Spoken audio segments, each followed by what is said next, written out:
Hello students, welcome to MOS classes. इस video में हम 8th क्लास मैथ एनसीईआरटी की जो नई बुक है उसके चैप्टर नंबर 11 की एक्सरसाइज 11.2 के सभी क्वेश्चंस को सॉल्व करेंगे। तो फर्स्ट क्वेश्चन में हमसे कहा गया है which of the following are inverse proportions. हमें यहाँ पर कुछ पार्ट्स दिए गए हैं, कुछ क्वेश्चन पूछे गए हैं और हमसे पूछा गया इनमें से कौन से इनवर्स प्रपोर्शंस है।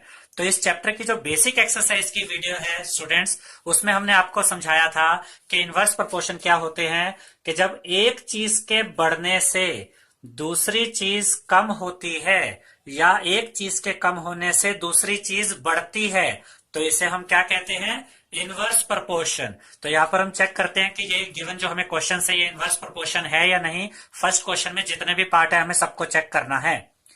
फर्स्ट पार्ट कहता है the number of workers on a job and the time to complete the job. तो यहां पर हमसे कहा गया है कि नंबर ऑफ वर्कर्स किसी काम पर अगर लगे हुए हैं और जो टाइम लगता है कंप्लीट करने में उस जॉब को, तो इसमें हम चेक करते हैं कि ये इनवर्स प्रपोर्शन है या नहीं। देखिए, अगर वर्कर, ये एग्जांपल के थ्रू हमने समझाया है कि अगर मान लीजिए वर्कर 10 है तो उनको टाइम लगता है, अगर ये टाइम हम डेज में ले रहे हैं कि उनको टाइम लगता है डेज में, कितना टाइम लगता है, 10 दिन लगते हैं। तो अगर हम इसको डबल कर देते हैं, देखिए वर्कर 20 हो गए तो यहां पर काम 5 दिन में खत्म हो रहा है। और अगर वर्कर्स 10 की बजाय उसका हाफ 5 कर रहे हैं तो टाइम में 20 दिन लग रहे हैं। इसका मतलब देखिए यहां पर क्या हुआ, वर्कर को बढ़ाया गया तो टाइम कम हो गया और यहाँ पे वर्कर को 10 से 5 किया गया, यानी वर्कर कम किए गए तो टाइम 10 से 20 दिन का हो गया, यानी टाइम बढ़ गया। यानी जब चीज बढ़ रही, एक चीज बढ़ रही है तो दूसरी चीज कम हो रही है, या फिर एक चीज कम हो रही है तो दूसरी चीज बढ़ रही है। तो ये कौन सा प्रपोर्शन हुआ स्टूडेंट्स, ये हुआ इनवर्स प्रपोर्शन। तो यहां पर हम लिख सकते हैं therefore it is a case of inverse proportion. अब हम इसका सेकंड पार्ट देखते हैं। सेकंड पार्ट में स्टूडेंट्स हमसे कहा गया है the time taken for a journey and the distance travelled in a uniform speed, कि कितना टाइम लगता है किसी जर्नी में, जर्नी यानी कोई रास्ता तय करने में, किसी सफर में, and the distance travelled in a uniform speed. और यहां पर हमसे यह भी कहा गया कि जो स्पीड है वो एक ही है, यानी कि अगर आप स्पीड को सेम रखते हैं तो डिस्टेंस और टाइम कि क्या वो इनवर्स प्रोपोर्शन में आते हैं या नहीं। तो ये भी हमने एग्जांपल के थ्रू समझाया है। देखिए, अगर आप 10 घंटे में दूरी कवर कर रहे हैं तो 10 घंटे लगाकर आपने 200 किलोमीटर का डिस्टेंस कवर किया, ठीक है। ये किलोमीटर में डिस्टेंस हमने लिया हुआ है यहां पर, ठीक है। यानी 10 घंटे में 10 आवर्स में 200 किलोमीटर का डिस्टेंस कवर किया। अगर हम टाइम को डबल कर दें तो आप डिस्टेंस भी तो ज्यादा कवर करेंगे, तो 20 घंटे में कितना डिस्टेंस होगा, 400 किलोमीटर। अगर हम टाइम कम कर देते हैं, टाइम 10 आवर से हमने 5 आवर कर दिया स्टूडेंट्स, तो डिस्टेंस हो गया 100 किलोमीटर। देखिए, जब टाइम को 10 से बढ़ाया गया, टाइम बढ़ा तो डिस्टेंस भी बढ़ा। यहां पे टाइम 10 से 5 हुआ, टाइम कम हुआ तो डिस्टेंस भी कम हुआ। तो स्टूडेंट, यहां पर एक चीज बढ़ने से दूसरी चीज बढ़ रही है और एक चीज घटने से दूसरी चीज घट रही है, तो ये इनवर्स प्रपोर्शन नहीं है, ये डायरेक्ट प्रपोर्शन है। तो यहां पर हम लिखेंगे it is a case of direct proportion not inverse proportion. ये एक डायरेक्ट प्रपोर्शन का केस है, इनवर्स प्रपोर्शन का केस नहीं है। थर्ड पार्ट देखते हैं स्टूडेंट्स कि यहां पर हमें दिया हुआ एरिया ऑफ कल्टीवेटेड लैंड, यानी वो जमीन जहां पर आपने खेती करी, एंड द क्रॉप हार्वेस्टेड, और कितनी आपने वहां फसल उगाई। देखिए, एरिया ऑफ कल्टीवेटेड लैंड यानी जमीन कितनी है आपके पास और उस पे आपने कितनी क्रॉप उगाई, यानी कितनी क्रॉप आप उगा पाए। सीधी सी बात है, यहां पर देखिए, अगर एरिया आपके पास ज्यादा होगा, मान लीजिए कि 2 किसान है, एक के पास ज्यादा जमीन है तो वो ज्यादा जमीन है तो ज्यादा खेती कर सकता है, और अगर दूसरे के पास कम जमीन है तो वो कम खेती कर सकता है। देखिए, एरिया कल्टीवेटेड अगर बढ़ेगा तो क्रॉप हार्वेस्टेड भी बढ़ेगी, आप ज्यादा क्रॉप उगाएंगे और ज्यादा क्रॉप काटेंगे वहां से। अगर एरिया कल्टीवेटेड यानी कि आपके पास जमीन खेती के लिए अगर डिक्रीज होगी, कम होगी, तो उस पर फसल भी कम हो जाएगी। जो हार्वेस्टेड क्रॉप है, जो खेती करी है आपने, उसकी भी संख्या कम हो जाएगी। यानी एक चीज बढ़ रही है तो दूसरी बढ़ रही है, एक चीज कम हो रही है तो दूसरी कम हो रही है। तो ये भी इनवर्स प्रपोर्शन नहीं है। ये कौन सा प्रपोर्शन है स्टूडेंट्स, ये डायरेक्ट प्रपोर्शन है। तो यहां हम लिखेंगे therefore it is a case of direct proportion not inverse proportion. अब हम इसका फोर्थ पार्ट देखते हैं। फोर्थ पार्ट में हमसे कहा गया है the time taken for a fix journey and the speed of the vehicle, यानी कि अगर स्पीड का और टाइम का हम रिलेशन बनाए तो वो कैसा बनेगा कि यानी स्पीड कम होती है तो टाइम ज्यादा लगेगा या कम लगेगा, या स्पीड बढ़ती है तो टाइम पर क्या फर्क पड़ता है। तो यह एग्जांपल के थ्रू देखते हैं। देखिए, ये टाइम का पार्ट लिया हमने, ये स्पीड है, स्पीड हमने किलोमीटर पर आवर में ली है, टाइम हमने आवर में लिया है। तो अगर 1 घंटा अगर आप 1 घंटे में डिस्टेंस कवर करते हैं कोई, तो आपकी स्पीड कितनी यहाँ पर 50 किलोमीटर पर आवर। तो आप ये कह सकते हैं कि 50 किलोमीटर पर आवर की स्पीड से अगर आप चलते हैं तो आपको 1 घंटा लगता है किसी जर्नी को पूरा करने में, किसी सफर को पूरा करने में। अगर आप स्पीड बढ़ा देते हैं, 100 किलोमीटर पर आवर कर देते हैं, तो टाइम आधा रह जाएगा, टाइम कम हो गया। और अगर आप स्पीड 50 से कम कर देते हैं, 25 किलोमीटर पर आवर, तो टाइम देखिए बढ़कर 2 आवर हो गया। यानी एक चीज बढ़ रही है तो दूसरी कम हो रही है। फिर यहां पर ये चीज कम हुई तो ये चीज 1 से 2 यानी बढ़ गई। यानी एक चीज कम होने पर दूसरी बढ़ रही है और एक चीज बढ़ने पर दूसरी चीज कम हो रही है। Therefore, it is a case of inverse proportion। इसलिए क्या हुआ, ये इनवर्स proportion का केस हुआ। अब हम इसका 5th पार्ट देखते हैं students. The population of a country and the area of land पर पर्सन, यानी किसी देश में जो जमीन है उसका क्या रिलेशन है, किस तरह का प्रपोर्शन है किसके साथ, एरिया ऑफ लैंड पर पर्सन के कितने लोगों के लिए कितनी जमीन है। इसको आप ऐसे ले सकते हैं कि मान लीजिए आप एक कमरे में 2 लोग रहते हैं तो आपके लिए काफी जगह है उसमें, लेकिन उसी कमरे में अगर 20 लोगों को कहा जाए रहने के लिए तो उनके लिए जगह कम पड़ जाएगी। यानी कि पॉपुलेशन बढ़ गई तो जगह कम पड़ गई। तो यहाँ पॉपुलेशन और एरिया ऑफ लैंड पर पर्सन, एक इंसान के रहने के लिए कितनी जगह, वो रिलेशन हमें पता करना है। तो सीधी सी बात है कि अगर पॉपुलेशन बढ़ेगी स्टूडेंट्स तो एरिया ऑफ लैंड पर पर्सन, हर इंसान के लिए जो प्रति व्यक्ति जो इसमें जमीन होगी वो कम हो जाएगी। और अगर पॉपुलेशन कम होगी तो जमीन बढ़ जाएगी उस हर इंसान के लिए। इसका मतलब एक चीज बढ़ रही है तो दूसरी कम हो रही है और एक चीज कम हो रही है तो दूसरी बढ़ रही है। तो ये कौन सा प्रपोर्शन हुआ, ये इनवर्स प्रपोर्शन हुआ। तो यहां हम लिखेंगे therefore it is a case of inverse proportion. Second question करेंगे। इसमें हमसे कहा गया है in a television game show the prize money of ₹1 lakh is to be divided equally amongst the winners। यानी एक टेलीविजन गेम शो है जिसमें 1 लाख रुपए टोटल डिस्ट्रीब्यूट किए जाने हैं। किनके बीच में, विनर्स के बीच में। यानी कि जितने भी विनर होंगे उनको इक्वली पैसा मिलेगा। ठीक है। Complete the following table and find whether the prize money given to an individual winner is directly or inversely proportional to the number of winners। यहां हमसे ये कहा गया कि हमें ये टेबल कंप्लीट करनी है, साथ ही ये भी चेक करना है कि जो prize money given to an individual है, यानी किसी विजेता को, किसी विनर को जो पैसे दिए जा रहे हैं वो डायरेक्टली प्रोपोर्शनल है या इनवर्सली प्रोपोर्शनल है नंबर ऑफ विनर्स के। यानी सीधी सी बात है कि नंबर ऑफ विनर बढ़ने पर प्राइज मनी बढ़ रही है या नंबर ऑफ विनर बढ़ने पर प्राइज मनी कम हो रही है। अगर दोनों चीजें बढ़ेंगी, नंबर ऑफ विनर भी बढ़े और प्राइज मनी भी बढ़ी, तो डायरेक्ट प्रोपोर्शन होगा। लेकिन अगर नंबर ऑफ विनर बढ़े और प्राइज मनी कम हुई तो इनवर्स प्रोपोर्शन होगा। साथ ही हमें ये भी चेक करना है, ये हम इजिली बता सकते हैं। देखिए टेबल देख के जो क्वेश्चन में हमें गिवन है उसमें हमसे कहा गया कि नंबर ऑफ विनर जब 1 है तो प्राइज मनी कितनी मिलेगी, 1 लाख। देखिए एक ही विजेता है, एक ही विनर है, तो उन्होंने 1 लाख रुपए तो बांटने ही बांटने हैं, तो वो 1 लाख रुपए उससे मिल जाएगा। लेकिन अगर नंबर ऑफ विनर 2 हो गए तो दोनों को 50,000 रुपीज मिलेगा। क्यों? क्योंकि अब ये प्राइज मनी डिस्ट्रीब्यूट हो जाएगी इन दोनों विनर्स के बीच में। तो ध्यान से देखिए स्टूडेंट्स, यही से हमें ये पता चल गया कि ये इनवर्स प्रोपोर्शन है, क्योंकि जब नंबर ऑफ विनर बढ़े तो नंबर जो प्राइज मनी का अमाउंट था वो कम हो गया। एक चीज बढ़ने से दूसरी चीज कम हुई, इसका मतलब ये क्या है, इनवर्स प्रोपोर्शन। और इनवर्स प्रोपोर्शन का क्या फॉर्मूला यूज करते हैं, x1 into y1 is equal to x2 into y2। तो ये x1, ये y1, ये x2 और ये y2। ठीक है। अब यहां पर जो भी वैल्यूज हमें फाइंड आउट करनी है, हम स्टैंडर्ड के तौर पर जिसको हम यूज करेंगे वो x1 y1 यहां से ले लेंगे। ये x1 y1 होगा। जब हमें ये वैल्यू फाइंड आउट करनी होगी तो इसको x2, इसको y2 कहेंगे। जब ये फाइंड करनी होगी तो इसको x2, इसको y2 ले लेंगे। हमें सारी मिसिंग वैल्यूज यहां से मिल जाएंगी। ठीक है। तो सबसे पहले हम चेक करते हैं, यहां पर जब 4 विनर है तो प्राइज मनी कितनी मिलेगी हर इंडिविजुअल विनर को। तो x1 into y1 is equal to x2 into y2 when number of winner is 4। हम ये वाला केस सोल्व कर रहे हैं जब नंबर ऑफ विनर 4 है। तो ये फॉर्मूला हमने यूज किया। देखिए x1 की जगह पे 1 है, ये 1 आ गया, इंटू y1 की जगह पे 1 लाख है, 1 into 1 lakh is equal to x2 की जगह पर यहाँ 4 है, इंटू y2 हमें ये फाइंड आउट करना है। अब हमें क्योंकि y2 निकालना है तो ये 4 इधर मल्टीप्लाई में इधर जाके डिवाइड हो जाएगा। 1 लाख इंटू 1 तो 1 लाख हो गया और 4 इधर डिवीजन में आ गया। जब इसको सोल्व करेंगे तो आपको आंसर मिलेगा 25,000। कैसे? देखिए हम इसको डिवाइड करके दिखा देते हैं। 4 टू द 8, 10 में से 8 गया 2, 2 एंड 0 20, 4 5 द 20, उसके आगे 3 0 और है तो यहां पर ये 3 0 भी आ जाएंगी। तो हमें क्या मिल रहा है स्टूडेंट्स, ये हमें मिल गया 25,000। तो Y2 यानी कि जब 4 विनर थे तो क्या वैल्यू आई हमारे पास प्राइज मनी की 25,000। यानी अगर 4 विनर होंगे तो हर विनर को कितने रुपीज मिलेंगे 25,000। तो हमने ये लिखा है when number of winner is 4, prize money for each winner is rupees 25,000। इसी तरीके से हम इसके बाकी की मिसिंग वैल्यू भी अभी फाइंड आउट करके दिखाते हैं आपको।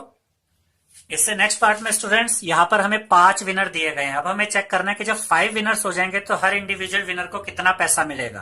तो when number of winner is 5, x1 into y1 is equal to x2 into y2, क्योंकि ये एक इनवर्स प्रोपोर्शन का केस है तो x1 की जगह पर फिर से 1 आ गया और y1 की जगह पर 1 lakh is equal to x2 की जगह पर हम लेते हैं 5, क्योंकि हमें पता करना है कि 5 विनर होने पर कितनी प्राइज मनी मिलेगी सभी विनर्स को, इंटू y2। ये वाली वैल्यू हमें फाइंड आउट करनी है, ये y2 है, y2 निकालना था। ये 5 इधर मल्टीप्लाई में इधर आके डिवीजन में आ गया। जब हम इसको सोल्व करेंगे तो हमें मिलेगा 20,000। कैसे, देखिए 5 1 5, 5 2 10, ये 10 कट गया, आगे 4 0 बची, इसके आगे हम ये 4 0 लगाएंगे तो हमें 20,000 मिलेगा। इसका मतलब स्टूडेंट्स जब 5 विनर होंगे when number of winner is 5, prize money for each winner is rupees 20,000। इसके बाद हम इसका अगला केस देखते हैं। इससे अगले केस में स्टूडेंट्स हमें 8 विनर्स गिवन है कि जब 8 विनर होंगे तो कितनी प्राइज मनी मिलेगी हर एक विनर को। तो हम चेक करते हुए नंबर ऑफ विनर इज 8, फिर वही फॉर्मूला यूज करेंगे इनवर्स प्रोपोर्शन का, x1 into y1 is equal to x2 into y2, x1 की जगह 1, y1 की जगह 1 lakh is equal to x2। इस बार कितने विनर्स की बात हो रही है 8, तो ये x1 है इंटू y2, ये हमें निकालना है।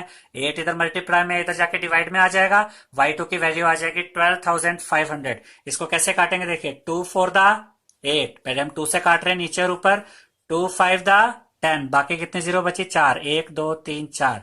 अब यहाँ 4 से काटते हैं, देखिए 4 1 द 4, 5 में से 4 गया 1, 1 एंड 0 10। अगर आप चाहे तो इसको 2 से भी काट सकते हैं, अगर आप इसे इजी बनाना चाहते हैं हम आपको 2 से सिखा सकते हैं जो ज्यादातर बच्चों को समझ आ जाएगा।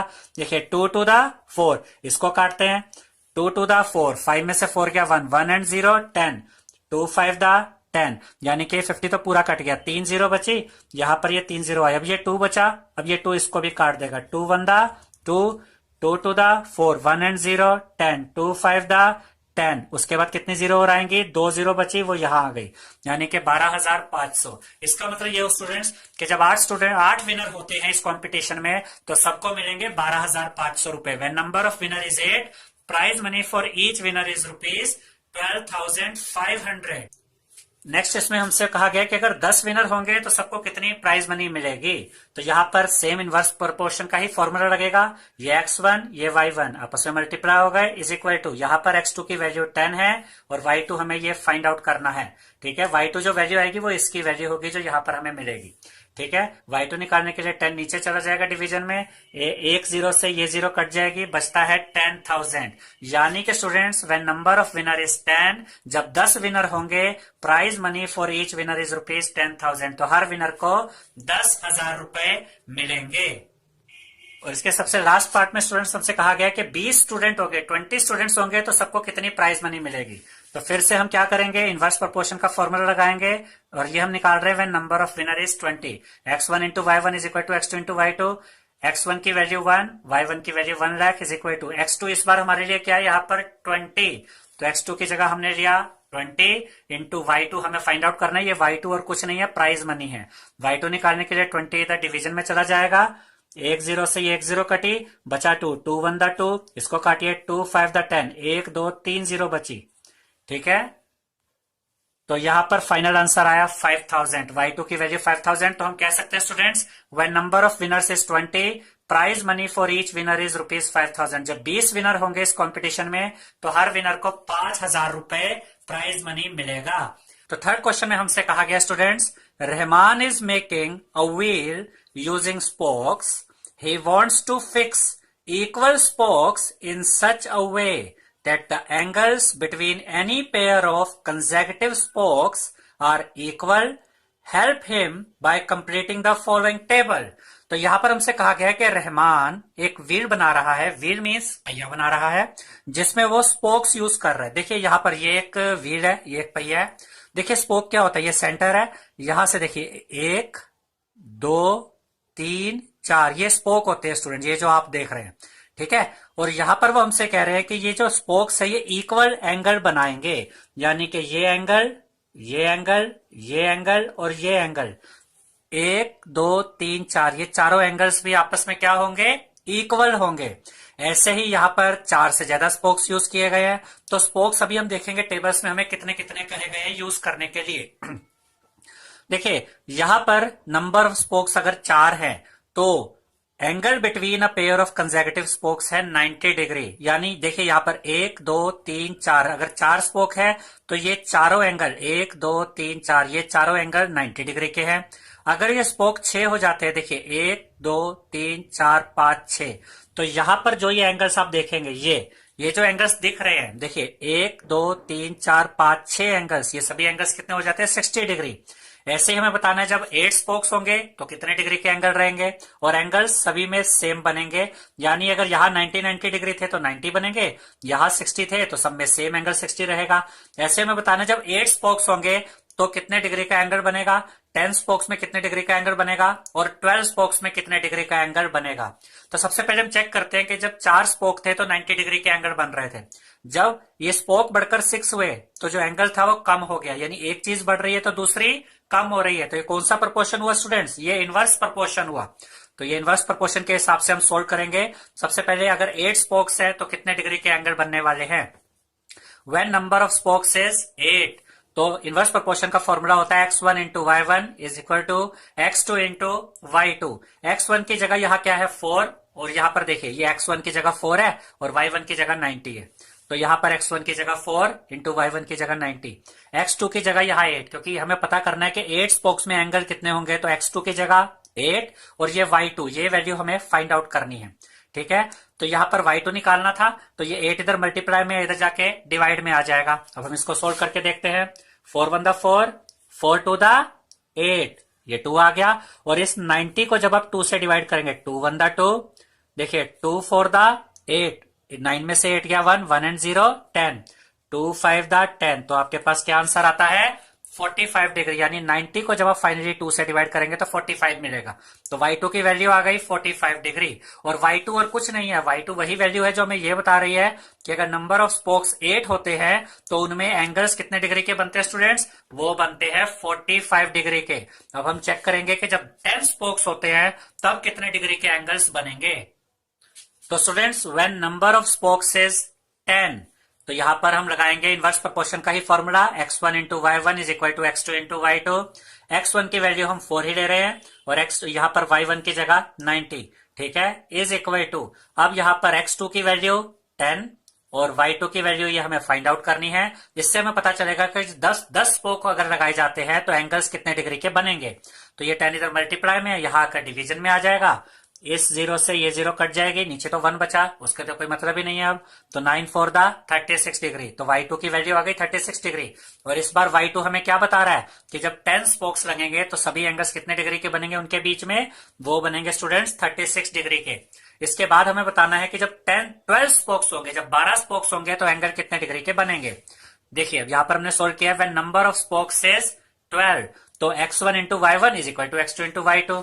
तो देखिए x1 4 रहेगा और y1 90 degree, x1 4 y1 90, x2 12 हमें गिवन है, इंटू y2 हमें निकालना है जो हमें बताएगा ना एंगल्स कितने डिग्री के बनेंगे। ये 12 इधर मल्टीप्लाई में, इधर डिवाइड में आ जाएगा।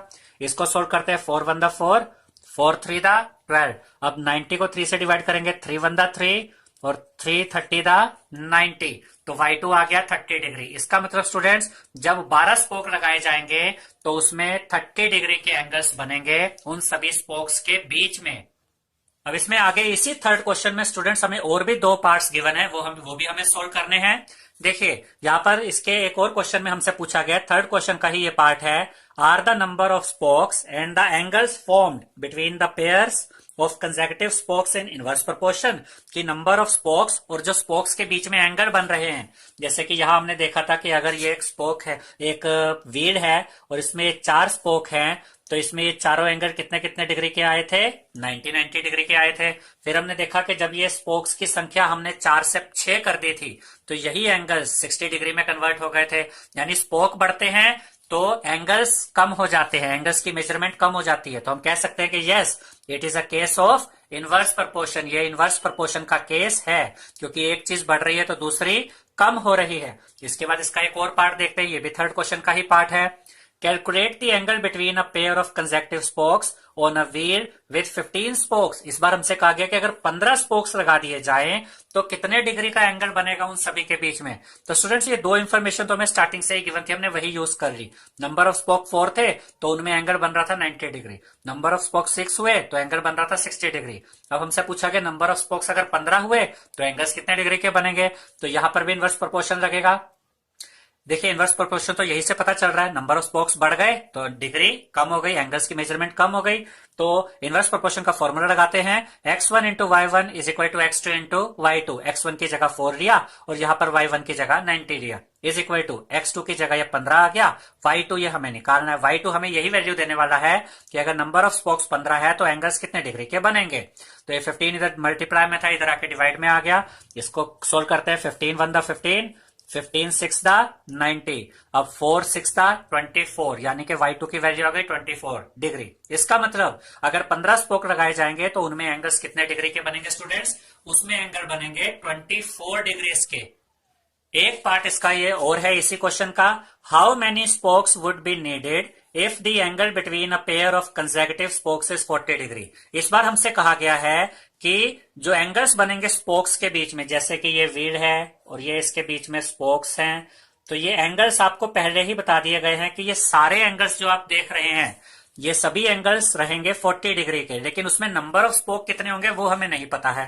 देखिए नंबर ऑफ स्पोक्स और angle between a pair of consecutive spokes की दो वैल्यूज हमें गिवन थी क्वेश्चन में, वो हमने यूज कर ली, और ये तीसरी वैल्यू 40 डिग्री हमें दे रखी है और इसमें नंबर ऑफ स्पोक निकालना है। तो हम यहां साफ साफ देख सकते हैं कि ये इनवर्स प्रोपोर्शन का ही केस है कि अगर डिग्री कम हो रही है तो स्पोक बढ़ रहे हैं, ठीक है। तो फॉर्मूला वही यूज होगा इनवर्स प्रोपोर्शन का, x1 into y1 is equal to x2 into y2। x1 की जगह 4, y1 की जगह 90, यहां पर x2 हमें निकालना है, ये एज इट इज रहेगा, और y2 हमें यहां पर गिवन है 40 डिग्री। ये 40 इधर आके डिवाइड में आ जाएगा, 0 से 0 कटा, 4 1 दा 4, बचा क्या 9, x2 की वैल्यू 9, और ये x2 क्या था यहाँ पर, ये x2 ये हमें बता रहा है कि नंबर ऑफ स्पोक्स कितने होंगे जब angle between a pair of consecutive spoke 40 degree है, यानी 40 डिग्री, यानी कि 9 स्पोक्स होंगे तो 40 डिग्री का एंगल बनेगा सभी स्पोक्स के बीच में। तो फोर्थ क्वेश्चन में हमसे कहा गया students, if a box of sweets is divided among 24 children, they will get 5 sweets each, how many would each get if the number of children is reduced by 4। देखिए उन्होंने हमसे कहा कि एक स्वीट्स यानी मिठाई का डब्बा है, उसको डिवाइड करना है अमंग 24 चिल्ड्रन, 24 बच्चों में उनको बांटना है मिठाई को, ठीक है। They will get 5 sweets each, अगर 24 बच्चे हैं तो हर किसी को कितने मिठाई मिलती है, 5 स्वीट मिलती है, 5 मिठाई मिलती है। How many would each get, कितनी मिठाई मिलेगी हर एक को, if the number of children is reduced by 4, अगर 24 में से 4 बच्चे कम हो जाएं। तो हम टेबल के थ्रू ये क्वेश्चन सोल्व करेंगे। पहले तो टेबल बनाते हैं, तो उसमें जो रिक्वायर्ड इंफॉर्मेशन है वो पुट करते हैं। देखिए नंबर ऑफ चिल्ड्रन पहले थे 24 और हर किसी को कितनी मिठाई मिल रही थी 5, तो number of children 24, number of sweets कितनी मिल रही थी 5। अब उन्होंने कहा कि अगर बच्चे 4 कम हो गए हैं, तो स्टूडेंट्स पहले कितने बच्चे थे, 24 बच्चे थे, 24 चिल्ड्रन, उसमें से रिड्यूस बाय 4 यानी 4 माइनस कर दीजिए, तो यहां पर आ जाएगा 24। तो अब कितने बच्चों में मिठाई बटेगी, 20 बच्चों में। तो 20 बच्चे होंगे तो उनको कितनी मिठाई मिलेगी, वो y2 की वैल्यू हमें फाइंड आउट करनी है। यहां पर कई बार बच्चे गलती क्या करते हैं, वो यहां पर इस 24 की जगह ये 4 लिख देते हैं, लेकिन उन्होंने ये नहीं कहा कि 24 के बजाय 4 बच्चे रह गए, उन्होंने कहा 24 चिल्ड्रन थे उसमें से 4 कम हो गए हैं, तो यहां आपने 4 माइनस करके 24 लिखना है स्टूडेंट्स। तो यहां पर हमें y2 की वैल्यू निकालनी है, तो सीधा सा कंसेप्ट लेते हैं कि कौन सा प्रोपोर्शन होगा, ये इनवर्स प्रोपोर्शन है। क्यों कि अगर 24 बच्चे थे तो सबको 5-5 मिठाई मिल रही थी, अगर बच्चे कम हो गए स्टूडेंट्स तो ऑब्वियस सी बात है कि मिठाई सबको ज्यादा मिलेगी। तो एक चीज अगर कम हो रही है तो दूसरी बढ़ रही है, तो ये इनवर्स प्रोपोर्शन का केस है। तो इनवर्स प्रोपोर्शन का फॉर्मूला यूज करेंगे, x1 into y1 is equal to x2 into y2, x1 की जगह 24 इंटू y1 की जगह 5 इज इक्वल टू x2 की जगह 20 इंटू ये y2 की वैल्यू हमें फाइंड आउट करनी है, y2 निकालना है, ठीक है। तो यहां पर इनकी वैल्यूज हम पुट कर देते हैं, x1 की जगह 24, यहां y1 की जगह 5, x2 20, y2 निकालना है, ये 20 इधर मल्टीप्लाई में इधर आके डिवाइड में आ जाएगा। अब सोल्व करते हैं, 5 1 दा 5, 5 4 दा 20। अब ये देखिए 4 1 दा 4, 4 6 24।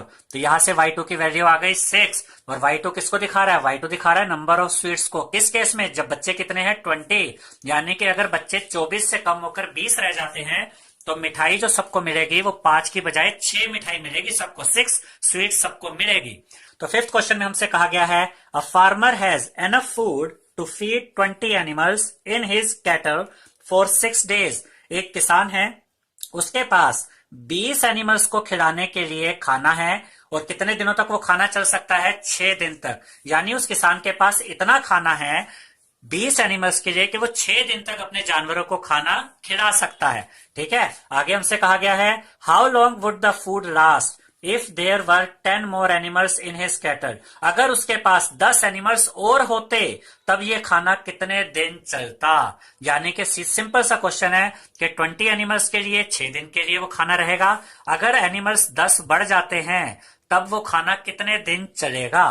तो नंबर ऑफ एनिमल्स पहले 20 थे और नंबर ऑफ डेज थे 6। अब नंबर ऑफ एनिमल्स देखिए, उन्होंने कहा if there were 10 more animals. इसका मतलब पहले जो एनिमल्स थे उसमें अगर 10 और बढ़ जाते तो ये कितने हो जाएंगे? 30 एनिमल्स। तो 30 एनिमल्स के लिए कितने दिनों तक खाना चलेगा, ये y2 हमें फाइंड आउट करना है।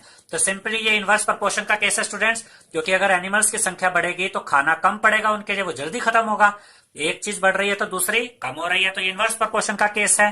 तो इनवर्स प्रोपोर्शन का फॉर्मूला यूज करते हैं x1 into y1 is equal to x2 into y2। x1 की जगह ये 20, y1 की जगह ये 6 इज इक्वल टू x2 ये 30, y2 ये हमें फाइंड आउट करना है। तो 30 इधर आके क्या हो जाएगा? डिवाइड में आ जाएगा। देखिए 6 1 दा 6, 6 5 दा 30। अब देखिए 5 1 दा 4, 5 1 दा 5 और 5 4 दा 20। तो क्या बचा इधर? 4। यानी y2 की वैल्यू आ गई 4। और y2 हमें क्या दिखा रहा है स्टूडेंट्स? y2 दिखा रहा है कि जब 30 एनिमल्स होंगे तो कितने दिनों तक खाना रहेगा, नंबर ऑफ डेज। y2 ने हमें दिखाया कि अगर 30 एनिमल्स होते तो 4 दिन में ही खाना खत्म हो जाता, जबकि 20 एनिमल्स में खाना 6 दिन चल रहा था। 6th क्वेश्चन करेंगे। इसमें हमसे कहा गया है a contractor estimate that 3 persons could rewire Jasminder's house in 4 days. यानी कि कॉन्ट्रैक्टर है जिसने ये गेस किया, अंदाजा लगाया कि 3 इंसान कुड रिवायर जसमिंदर्स हाउस, कि 3 लोग अगर काम करें तो जसमिंदर के हाउस में वो वायरिंग कर सकते हैं कितने दिनों में? 4 दिनों में। यानी कुछ वायरिंग का काम हो रहा है, बिजली का काम हो रहा है, जिसे 3 आदमी अगर करेंगे तो 4 दिन में काम खत्म हो जाएगा। अब आगे कहा गया है if he uses 4 person instead of 3। लेकिन अगर वो 3 की बजाय 4 आदमियों को इस्तेमाल करे, 4 लोग वहां पर काम करें, how long should they take to complete the job. तो कितने दिनों में काम खत्म हो जाएगा। तो देखिए यहाँ पर हमें सारी इंफॉर्मेशन गिवन है, उसका यूज करते हैं। नंबर ऑफ पर्सन 3 है तो नंबर ऑफ डेज कितने लगेंगे? 4।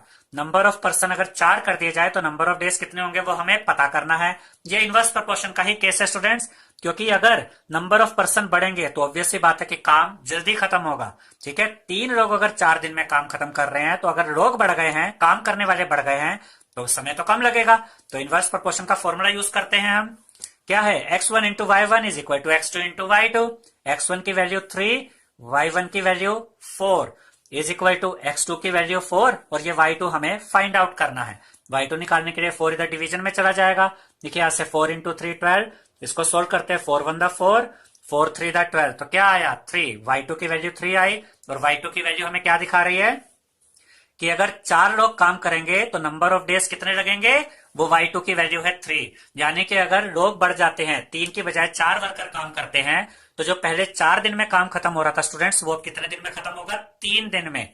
तो 7th क्वेश्चन में हमसे कहा गया है a batch of bottles were packed in 25 boxes with 12 bottles in each box. और आगे इन्होंने कहा है if the same batch is packed using 20 bottles in each box, how many boxes would be filled. देखिए सिंपल सा scenario है इसमें कि अगर आप 12 बोतल भरते हैं एक बॉक्स में तो आपको टोटल कितने बॉक्स यूज करने पड़ते हैं? 25 बॉक्सेस। और अगर आप उस बॉक्स में, अगर आप एक बॉक्स में 25 बॉटल्स भरते हैं तो आपको कितने बॉक्सेस की जरूरत पड़ेगी। ठीक है स्टूडेंट्स, तो यहां पर ये इनवर्स प्रोपोर्शन का केस है, क्योंकि जब हमारे नंबर ऑफ बॉटल्स बढ़ जाएंगे, 12 से 20 हो जाएंगे, तो नंबर ऑफ बॉक्सेस कम हो जाएंगे। मान लीजिए एग्जांपल के तौर पे आपके पास एक बॉक्स है, आप उसमें 12 बोतल भरते हैं, और अगर आपको टोटल जितनी भी आपके पास बोतल्स हैं उसके लिए आपको 25 बॉक्सेस की जरूरत पड़ती है। आप वो नंबर ऑफ बोतल्स बढ़ाकर 12 से 20 कर देते हैं, यानी एक बॉक्स में अब आप 12 के बजाय 20 बोतल्स भर रहे हैं। तो ऑब्वियस सी बात है कि एक बॉक्स में अगर आपके पास बोतल्स ज्यादा आ गई हैं तो नंबर ऑफ बॉक्सेस कम हो जाएंगे। तो ये नंबर ऑफ बॉक्सेस यानी x2 हमें फाइंड आउट करना है। तो एक चीज बढ़ने पर दूसरी चीज कम हो रही है, तो ये इनवर्स प्रोपोर्शन का केस है। तो हम यहां पर इनवर्स प्रोपोर्शन का फॉर्मूला यूज करेंगे, x1 into y1 is equal to x2 into y2। ठीक है, x1 की जगह ये वाला वैल्यू आ जाएगी। नंबर ऑफ बॉक्सेस पहले कितने थे 25, ये x1 है। y1 की जगह नंबर ऑफ बोतल्स पर बॉक्स पहले कितने थे 12, ये y1 की जगह आ गया। इज इक्वल टू x2, अब ये नंबर ऑफ बॉक्सेस अब कितने रह जाएंगे ये हमें वैल्यू फाइंड आउट करनी है। इनटू y2 की जगह यहाँ 20 आएगा, क्योंकि अब नंबर ऑफ बोतल्स पर बॉक्सेस यानी एक बॉक्स में अब आप 12 के बजाय कितनी बोतल भर रहे हैं 20 बोतल्स। ठीक है, तो y2 की जगह यहां पर ये 20 आ गया। तो इसका मतलब जब 20 बोतल्स हम एक बॉक्स में भर रहे हैं तो टोटल नंबर ऑफ बॉक्सेस कितने रहेंगे वो x2 हमें यहां पर फाइंड आउट करना है। तो x2 निकालना है, तो ये 20 इधर मल्टीप्लाई में इस साइड आकर डिवाइड में आ जाएगा। तो अब हम इसकी कैलकुलेशन देखते हैं कैसा होगा। देखिए 5 5 दा 25, 5 4 दा 20, ये दोनों नंबर 5 से कट गए। अब देखिए 4 1 दा 4 एंड 4 3 दा 12, नीचे तो सिर्फ 1 बचा और ऊपर देखिए न्यूमरेटर में 5 इंटू 3 यानी कि 15। तो x2 की वैल्यू क्या आ गई है 15, और x2 क्या रिप्रेजेंट कर रहा है, नंबर ऑफ बॉक्सेस कितने होंगे 15 होंगे अगर एक बॉक्स में आप 20 बोतल्स भरते हैं। तो 8th क्वेश्चन में हमसे कहा गया students, a factory requires 42 machines to produce a given number of articles in 63 days. एक फैक्ट्री है जिसमें 42 मशीन्स यूज की जाती हैं प्रोड्यूस करने के लिए, कुछ आर्टिकल्स है कुछ चीजें बनाने के लिए, और वो आर्टिकल्स कितने दिनों में बनाने हैं 63 डेज में। यानी 63 डेज में काम पूरा करने के लिए 42 मशीन्स काम करती हैं। आगे हमसे कहा गया है, how many machines would be required to produce the same number of articles in 54 days. यानी कि जो काम 63 डेज में हो रहा था उसी को अगर 54 डेज में कंप्लीट करना है तो कितनी मशीन्स की जरूरत पड़ेगी। How many machines would be required मतलब कितनी मशीन्स की जरूरत पड़ेगी अगर 63 दिन की बजाय 54 यानी 54 दिनों में अगर आपने काम खत्म करना है।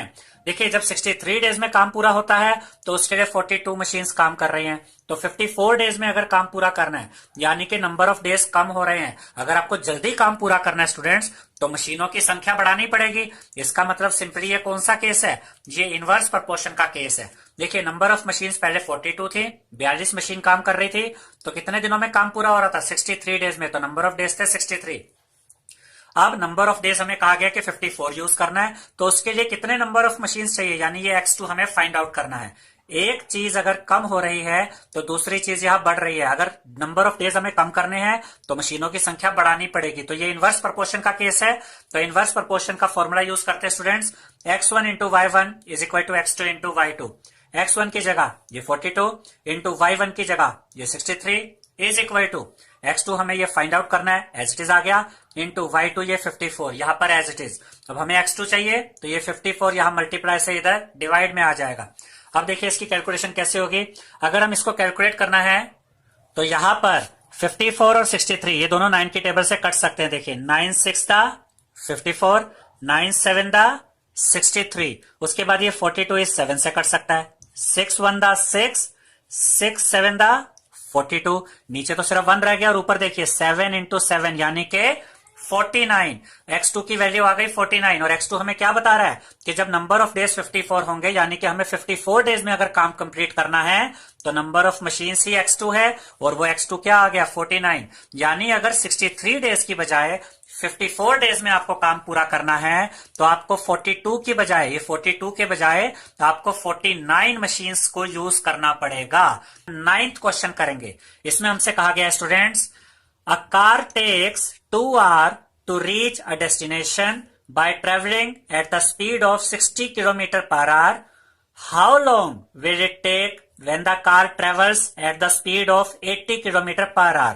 देखिए पहले उन्होंने कहा कि अगर कार की स्पीड 60 किलोमीटर पर आवर है तो उसको अपनी डेस्टिनेशन यानी मंजिल तक पहुंचने में 2 आवर्स का समय लगता है। ठीक है, अब वो कह रहे हैं कि अगर स्पीड 80 किलोमीटर पर आवर हो जाए तो how long will it take, तब उसको कितना टाइम लगेगा। तो ऑब्वियस सी बात है स्टूडेंट्स, अगर स्पीड आप 60 किलोमीटर पर आवर से 80 किलोमीटर पर आवर कर देते हैं, यानी कि स्पीड बढ़ा रहे हैं, तो अगर आप स्पीड बढ़ा देंगे तो आपको टाइम कम लगेगा। देखिए यहां पर हमने टेबल के थ्रू ये डाटा आपको दिखाया है। Speed in kilometre per hour पहले 60 थी, तो टाइम कितना लग रहा था, 2 आवर लग रहा था, टाइम हमने आर में दिखाया है।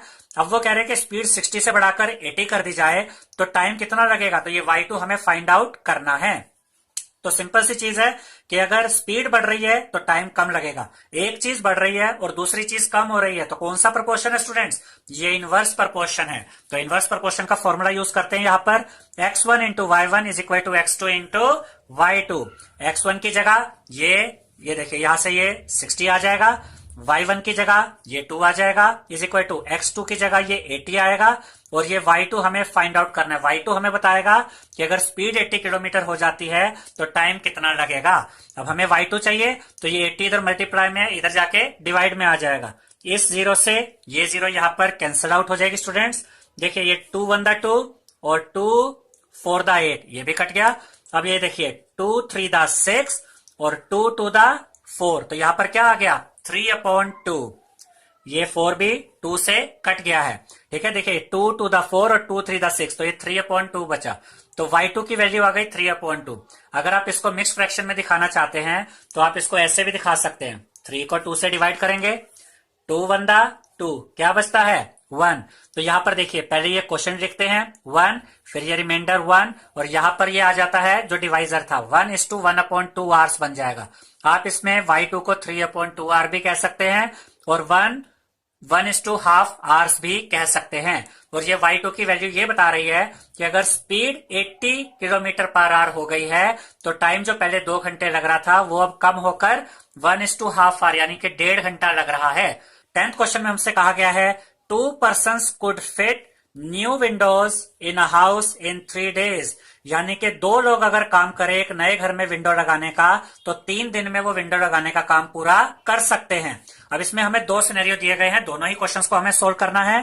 फर्स्ट पार्ट में कहा गया है one of the person fell ill before the work started, how long would the job take now. ये हमसे कह रहे हैं कि अगर एक पर्सन यानी कि 2 लोग काम करने आए थे, उसमें से एक पर्सन बीमार पड़ गया काम स्टार्ट होने से पहले ही, how long would the job take now, अब वो काम कितने दिनों में खत्म होगा। और सेकंड क्वेश्चन में पूछा गया इसके how many persons would be needed, कितने लोगों की जरूरत पड़ेगी टू फिट द विंडो, अगर विंडो का फिट करने का काम पूरा करना है इन 1 डे, एक दिन में। तो पहले हम फर्स्ट क्वेश्चन को इसके देखते हैं जो 10th क्वेश्चन का फर्स्ट पार्ट है। तो स्टूडेंट्स हमसे कहा गया था कि नंबर ऑफ पर्सन अगर 2 है तो नंबर ऑफ डेज कितने लगते हैं 3, यानी 2 लोग काम करते हैं तो 3 दिन में काम पूरा हो जाता है। अब वो कह रहे हैं कि उसमें से एक जो काम करने वाला वर्कर था वो बीमार पड़ गया, तो नंबर ऑफ पर्सन कितने रह गए 1। अब हमें नंबर ऑफ डेज निकालने हैं यानी y2 की वैल्यू फाइंड आउट करनी है। तो ये इनवर्स प्रोपोर्शन का केस है स्टूडेंट्स, क्योंकि अगर 2 लोग 3 दिन में काम कर रहे थे, अगर लोग कम हो जाते हैं, वर्कर कम हो जाते हैं, 2 से 1 रह जाते हैं, तो ऑब्वियस सी बात है नंबर ऑफ डेज अब ज्यादा लगेंगे, क्योंकि एक बंदा ज्यादा टाइम लगाएगा काम करने के लिए। इसका मतलब ये हुआ स्टूडेंट्स कि यहां पर एक चीज कम हो रही है तो दूसरी बढ़ रही है, नंबर ऑफ पर्सन कम हो रहे हैं तो नंबर ऑफ डेज बढ़ रहे हैं। तो ये इनवर्स प्रोपोर्शन का केस है। तो इनवर्स प्रोपोर्शन का फॉर्मूला यूज करेंगे, x1 into y1 is equal to x2 into y2। x1 की जगह 2, ये 2 आ गया, इंटू y1 की जगह ये 3 आ गया, इज इक्वल टू x2 की जगह 1 आ गया, इंटू y2 हमें फाइंड आउट करना है कि नंबर ऑफ डेज कितने लगेंगे। तो y2 निकालने के लिए J1, अगर हम यहाँ पर नीचे रे भी आते हैं स्टूडेंट्स तो डिनोमिनेटर में 1 लाने से भी कोई फर्क नहीं पड़ेगा, नंबर तो ये 2 इंटू 3 6 ही रहेगा। तो y2 क्या आ गया 6। इसका मतलब अगर नंबर ऑफ पर्सन 2 से 1 रह जाता है तो पहले जो काम 3 दिन में खत्म हो रहा था वो अब 6 दिन में खत्म होगा। तो इस तरीके से हमने y2 की वैल्यू फाइंड आउट की। अब इसका सेकंड पार्ट ये था कि how many persons would be needed, कितने लोगों की जरूरत पड़ेगी to fit the window in 1 day, अगर इसी काम को हमें एक दिन में खत्म करना है तो स्टूडेंट्स पहले ये कंडीशन थी कि नंबर ऑफ पर्सन अगर 2 हैं तो नंबर ऑफ डेज कितने हैं 3, 2 लोग काम करते हैं तो 3 दिन में काम खत्म होता है। अब वो कह रहे हैं कि एक दिन में काम खत्म करना है, तो नंबर ऑफ डेज 1 हो गया। तो इस केस में हमें x2 की वैल्यू फाइंड आउट करनी है जो क्या दिखा रहा है नंबर ऑफ पर्सन। अब ये भी इनवर्स प्रोपोर्शन का केस है, क्योंकि अगर 3 दिन का काम एक दिन में खत्म करना है तो हमें नंबर ऑफ पर्सन बढ़ाने होंगे, यानी एक चीज अगर कम हो रही है तो दूसरी चीज बढ़ेगी। तो इनवर्स प्रोपोर्शन का फॉर्मूला यहां भी लगेगा, x1 into y1 is equal to x2 into y2। x1 की जगह 2 इंटू x1 की जगह तो 2 आ गया और y1 की जगह 3 आ गया इज इक्वल टू x2 हमें ये फाइंड आउट करना है और y2 की वैल्यू ये 1 है। ये 1 यहाँ मल्टीप्लाई में है, इस साइड अगर हम डिवाइड में ले भी आते हैं इसको तब भी इससे कोई फर्क नहीं पड़ेगा, 2 इंटू 3 6 ही रहेगा। तो x2 6 का ये मतलब है कि अगर इस काम को एक दिन में खत्म करना है तो नंबर ऑफ पर्सन 2 से बढ़ाकर कितने करने होंगे, 6 करने होंगे। 11th क्वेश्चन करेंगे। तो इसमें हमसे कहा गया है a school has 8 periods a day each of 45 minutes duration. How long would each period be if the school has 9 periods a day assuming the number of school hours to be the same। तो ये हमसे कह रहे हैं कि एक school में 8 periods है, ठीक है, और हर पीरियड कितने मिनट्स का है, 45 मिनट्स का है, ठीक है। उसके बाद उन्होंने कहा है how long would each period be if the school has 9 periods a day. अब वो कह रहे हैं कि अगर 8 की बजाय 9 पीरियड्स कर दिए जाएं तो हर पीरियड की ड्यूरेशन कितनी होगी, यानी हर पीरियड कितने मिनट का होगा। Assuming the number of school hours to be the same, यानी स्कूल आवर्स उतना ही है, यानी स्कूल आवर्स में कोई ना बढ़ोतरी की गई है ना कमी की गई है। जितना स्कूल का टाइम पहले टोटल था वो अभी भी है, बस इतना किया जा रहा है कि 8 पीरियड की बजाय 9 पीरियड बनाए जा रहे हैं। 8 पीरियड होते थे तो हर पीरियड 45 मिनट्स का था, 9 पीरियड्स होंगे तो हर पीरियड कितने मिनट का होगा। तो नंबर ऑफ पीरियड्स देखिए हम यहाँ पे टेबल के थ्रू ये क्वेश्चन सोल्व करेंगे। नंबर ऑफ पीरियड्स अगर 8 हैं तो ड्यूरेशन ऑफ पीरियड मिनट्स में कितनी दे रखी है, 45 मिनट्स। जब 8 पीरियड होते हैं तो हर पीरियड 45 मिनट्स का होता है। अब वो कह रहे हैं कि नंबर ऑफ पीरियड्स 9 कर दिए गए, तो अब हमें ड्यूरेशन ऑफ पीरियड निकालनी है कि जब 9 पीरियड्स होंगे तो हर पीरियड कितने मिनट का होगा। ये भी इनवर्स प्रोपोर्शन का ही केस है स्टूडेंट्स, क्योंकि अगर नंबर ऑफ पीरियड्स बढ़ रहे हैं तो उनकी जो ड्यूरेशन है वो अपने आप कम हो जाएगी, क्योंकि हमारे पास स्कूल का टाइम उतना ही है जितना पहले था, ठीक है। तो अब यहां पर हम इनवर्स प्रोपोर्शन का फॉर्मूला यूज करते हैं, x1 into Y one is equal to x2 into Y two. x1 की जगह 8 इंटू y1 की जगह 45 इज इक्वल टू x2 की जगह 9 इंटू y2 की जगह y2 ही आएगा। ये तो हमें फाइंड आउट करना है। तो अब ये y2 निकालने के लिए 9 इधर मल्टीप्लाई में है, इधर जाके डिवाइड में आ गया। अब ये 9 45 को काट देगा, 9 1 द 9, 9 5 द 45 और 8 इंटू 5 क्या हो जाएगा, 40। अपोन में 1 का तो कोई मतलब ही नहीं है अब, तो 8 इंटू 5 यानी कि 40। y2 की वैल्यू आ गई 40, यानी कि अगर नंबर ऑफ पीरियड्स 8 से 9 कर दिए जाते हैं तो पहले जो पीरियड एक पीरियड 45 मिनट का होता था वो एक पीरियड अब कितने मिनट का होगा, 40 मिनट का होगा, अगर नंबर ऑफ पीरियड्स 9 होते हैं तो।